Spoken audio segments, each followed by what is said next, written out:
അമ്മച്ചിയും പെങ്ങന്മാരെയും കയ്യിലെടുത്ത് എന്ന് ഇവിടെ കൂടാൻ തീരുമാനിച്ചല്ലേ? മതി. 6 മാസം എന്നുള്ളത് കുറച്ച് കുറഞ്ഞാലൊന്നും കുഴപ്പമില്ല. എപ്പോ വേണമെങ്കിലും തിരിച്ചു പോകാൻ റെഡി ആയിക്കോ. അതെ, ഞാനും അത് കാത്തിരിക്കുക. പാവപ്പെട്ട കന്യാസ്ത്രീയെയും അമ്മച്ചിയെയും എന്തെല്ലാം പറഞ്ഞു വഞ്ചിക്കുന്നു. ഈ പാവത്തിനൊക്കെ എന്നോട് പൊറുക്കണമെന്ന് മാത്രമാ ഓരോ ദിവസവും ഞാൻ ദൈവത്തോട് പ്രാർത്ഥിക്കുന്നത്. എനിക്ക് മടുത്തു ഈ അഭിനയം. അത് പല മുറികളിൽ പലരോടത്ത് അന്തി ഉറങ്ങിയിട്ടുള്ള നിനക്ക് ഒരുത്തനോടത്തുള്ള 2-3 മാസത്തെ ജീവിതം അറുപൂറായിട്ട് തോന്നും. അത് നിന്റെ വർഗത്തിൽപ്പെട്ടവളമാർക്ക് ആദ്യം തോന്നുക. സാരമാക്കണ്ട. ഈ ബുദ്ധിയും സ്മാർട്ട്നെസ്സും ഒക്കെ അന്ന് പള്ളി ശവക്കോട്ടയ്ക്ക് മുന്നിൽ കാണിച്ചിരുന്നെങ്കിൽ അപ്പന്റെ കുഴിമാടം ഇന്ന് തെമ്മാടി പറമ്പിൽ കാട് കയറി കിടക്കില്ല.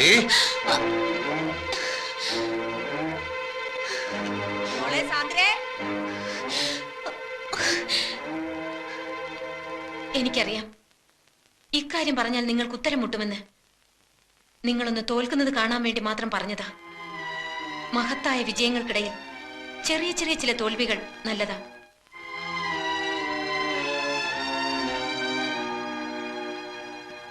മറ്റു ചില സത്യങ്ങൾ കൂടി പറഞ്ഞാൽ സണ്ണിച്ചൻ ഒരിക്കലും ജയിക്കാൻ കഴിയാത്ത പോലെ തോൽക്കും. പറയട്ടോ.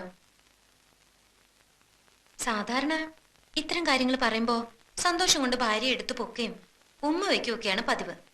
സിനിമയിലും കഥാപുസ്തകത്തിലൊക്കെ അങ്ങനെയാ. ഇവിടെ ഇപ്പോ എന്നെ കൊല്ലാണ്ടിരുന്ന ഭാഗ്യം. നിങ്ങളൊരച്ഛനാകാൻ പോകുന്നു. ഞാൻ ഗർഭിണിയാണ്. സംശയിക്കണ്ട. 4 മാസത്തിനുള്ളിൽ വേറൊരാളുടെ കൂടെ ഞാൻ പോയിട്ടില്ല. ഇത് പാലോ മറ്റത്തെ റോയൽ ബ്ലഡ് തന്നെയാ.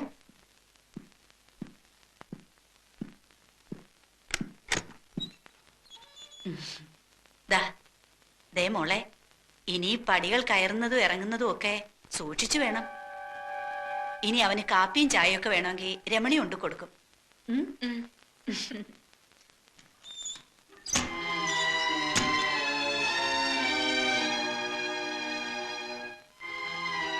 നിങ്ങൾ നോക്കി ഭയപ്പെടുത്തണ്ട.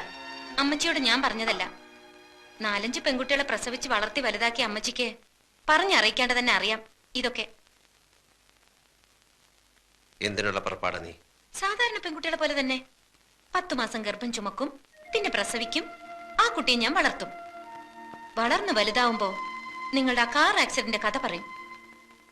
സിംഗപ്പൂരിലല്ല, ഇവിടെ ഒരു ആക്സിഡന്റിൽ അവന്റെ പപ്പ മരിക്കുന്നു. പരിക്കുകളൊന്നുമില്ലാതെ ഞാൻ രക്ഷപ്പെടുന്നു. ഭയപ്പെടണ്ട. അവകാശ സമരവുമായി ഞാനും അവനും ഈ വീടിന്റെ പടി ചവിട്ടില്ല.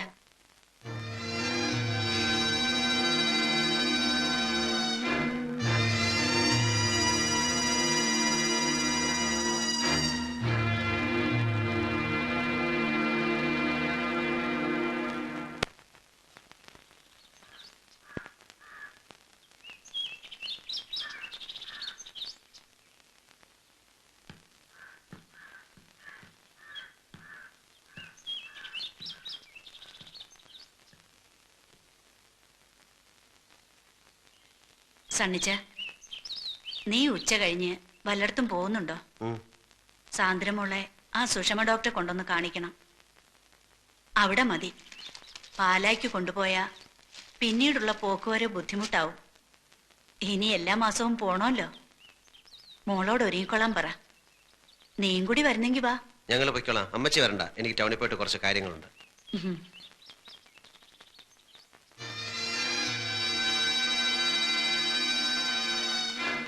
അമ്മച്ചി പറഞ്ഞ കേട്ടില്ലേ? ഹോസ്പിറ്റലിൽ പോകാൻ റെഡിയാവ്. ചെക്കപ്പിന്. ഇനി മാസാമാസം ചെക്കപ്പ്, വിശ്രമം, പോഷകാഹാരം. കൊച്ചു മിടുക്കി തന്നെ നീ.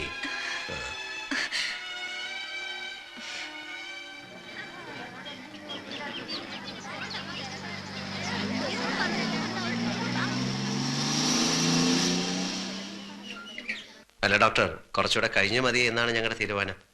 ഇങ്ങനൊരു തീരുമാനം എടുത്ത് ഒത്തിരി കപ്പിൾസിനെ എനിക്കറിയാം. ആദ്യം കുട്ടികൾ ഉടനെ വേണ്ടാന്ന് പറയും. പിന്നെ അതിനു വേണ്ടിയുള്ള പരക്കം പാച്ചിലാവും, നേർച്ചയും വഴിപാടും ഒക്കെ ആയിട്ട്. മാത്രമല്ല 3.5 മാസം കഴിഞ്ഞു എന്ന് പറയുമ്പോൾ ഈ ഒരു അബോർഷൻ റിസ്ക് ആണ്. എന്തിനാ ആവശ്യമില്ലാതൊരു ടെൻഷൻ എടുത്ത് തലയെ വെക്കുന്നത്? കണ്ടോ, പുള്ളിക്കാരിക്ക് തീരെ താല്പര്യമില്ല. നിങ്ങൾ ഒന്നുകൂടെ വെറുതെ സാന്ദ്ര,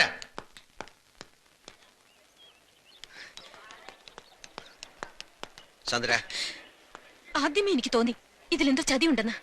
ഞാൻ മരിച്ചാൽ ഇത് നശിപ്പിക്കാൻ സമ്മതിക്കില്ല. ഇക്കാര്യത്തിന് മത്സരിച്ച് ഈ തേവിടിച്ച പെണ്ണിനോട് തോൽക്കാൻ നിൽക്കണ്ട.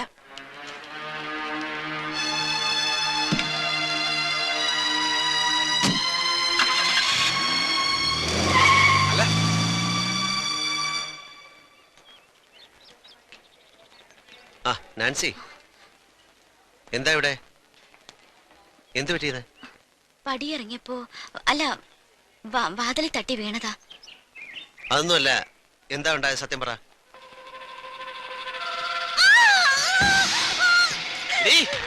എനിക്കറിയാം നിന്റെ ഇവിടുത്തെ ചുറ്റിക്കളിയൊക്കെ. പാനോ മറ്റത്തെ സണ്ണിച്ചെന്നെ അടുത്തില്ലല്ലോ നിന്റെ ഈ പാതിവൃത്തി ഒന്നും.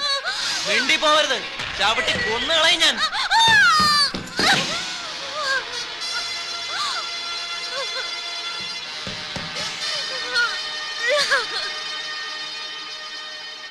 പോളച്ചെയ്തെന്ന് പറഞ്ഞില്ലേ?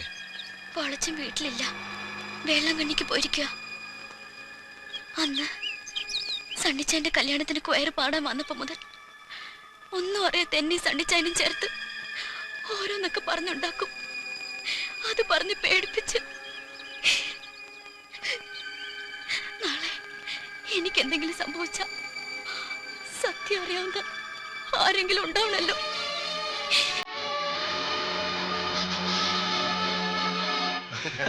അത് ശരി, 1,00,000 മതി. പക്ഷെ വേറെ കാര്യമുണ്ട്, പറയാം. ടോമിയോട് പേഴ്സണലായിട്ടൊരു കാര്യം സംസാരിക്കാനുണ്ട്. പ്ലീസ് ഒന്ന് വന്നേ. കം.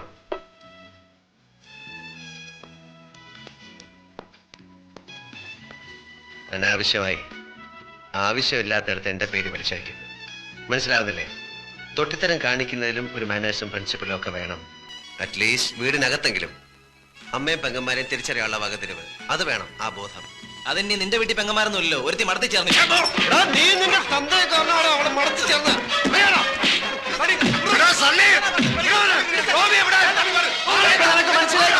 ഞാൻ എന്താ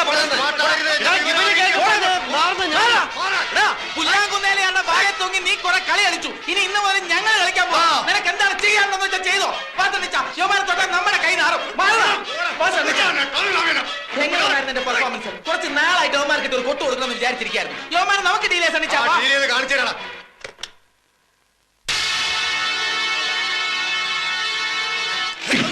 എന്തിയാടാ പാലോമറ്റത്തെ സണ്ണി. അമ്മാവൻ ആനപ്പുറത്ത് കയറിയ വരുമാന്റെ ആസനത്തിൽ തരമ്പ് കാണുകടാ. ഇവനെ എന്തിനാ അറസ്റ്റ് ചെയ്ത്? അവൻ പണം വെച്ച് ചീട്ട് കളിച്ചു, അറസ്റ്റ് ചെയ്തു. സാക്ഷികളുണ്ട് ഇവിടെ. അല്ലെങ്കിൽ തന്നെ അവനോട് ഇതൊക്കെ പറയുന്നതിനാ? ആണുങ്ങൾ തമ്മിൽ തല്ലി തീർക്കുന്നത് നേർക്ക് നേരെ എന്നാ. എന്റെ വീട്ടിലെ പട്ടിക്കെട്ട് തല്ലണേലും നിനക്കൊക്കെ ഇവന്മാരുടെ പിൻബലം വേണം. ഞാൻ ഇവനെ കൊണ്ടുപോകാൻ വന്ന. വിട്ടില്ലെങ്കിലോ? വിട്ടേ പറ്റൂ. ഞങ്ങൾ ലീഗലായിട്ടാണ് വന്നിരിക്കുന്നത്. ഇതാ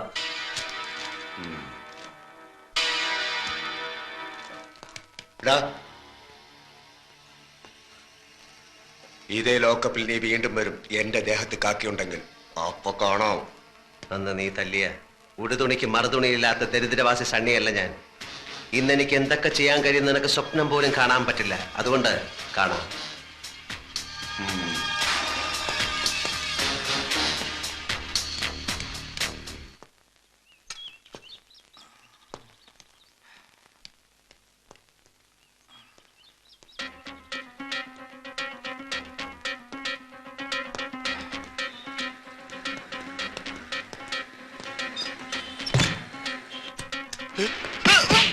മിണ്ടിപ്പോകരുത്, കൊന്നുകളഞ്ഞാൻ. അതിനും തയ്യാറായ ഞാൻ വന്നിരിക്കുന്നത്. ഒരു മെഡിക്കൽ സർട്ടിഫിക്കറ്റ്, പൈലി പോലീസ് ലോക്കപ്പിൽ വെച്ച് ക്രൂരമായ മർദ്ദനത്തിനിരയായി എന്ന് തെളിയിക്കുന്ന ഡോക്ടറുടെ വിലയേറിയ ഒരു സർട്ടിഫിക്കറ്റ്.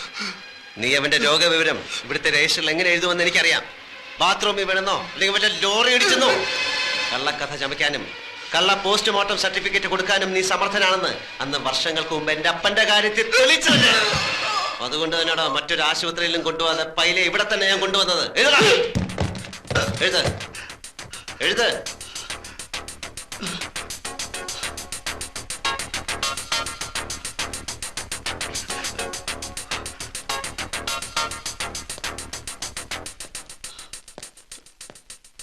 ഈ വൃത്തികെട്ട അക്ഷരത്തില് ഇനി കുറച്ചു നാൾ നീ കള്ള സർട്ടിഫിക്കറ്റ് എഴുതണ്ട. അതുകൊണ്ട് ഒരു പേരില്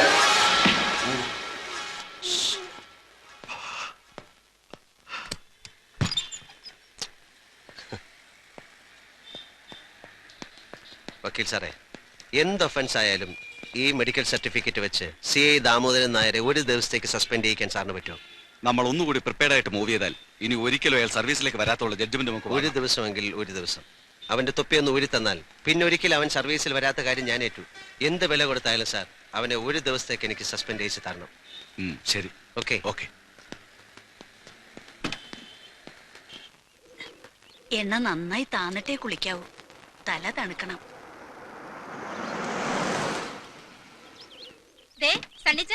ഒന്നിങ്ങ് വന്നേ.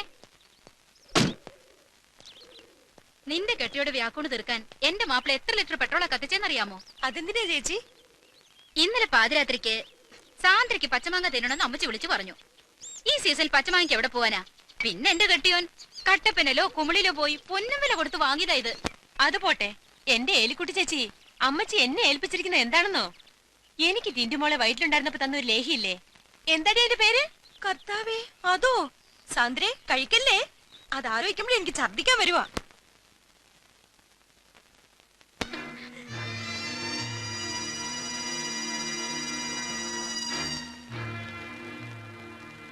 നീ ഹോസ്പിറ്റലിൽ പോകാൻ റെഡിയാവാ.